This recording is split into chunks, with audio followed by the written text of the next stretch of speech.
ఇప్పుడైనా delimitation every 20 years ఒకసారి జరుగుతుంది.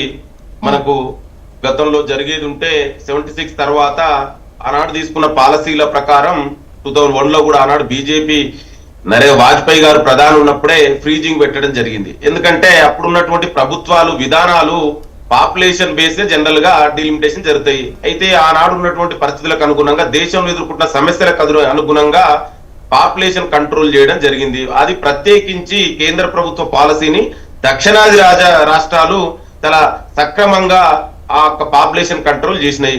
కానీ దానికి విరుద్ధంగా నార్థన్ స్టేట్స్ పాపులేషన్ కంట్రోల్ చేయలేదు. సో అందుకే 2001లో కూడా వాజ్పేయి గారే ఫ్రీజింగ్ పెట్టారు. ఇది చాలా డిబేట్ జరగాలి, దీని మీద ఇంకా చర్చ అవసరమని. అయితే ఇప్పుడు నరేంద్ర మోడీ గారు వాళ్ళ డీలిమిటేషన్ చేయాలంటారు. ఎస్, డీలిమిటేషన్ చేయండి, ఎవరు వద్దంటలేదు, డీలిమిటేషన్ చేయ అంటున్నాం. కానీ ఇవాళ ఏ బేస్ లో డీలిమిటేషన్ చేస్తారు? ఇవాళ నరేంద్ర మోడీ బీజేపీ నాయకులు ఒక్కొక్కరు ఒకసారి ప్రకటనలు చేస్తారు. మనమే చూసాం, ఇక్కడే చర్చ పెట్టాం.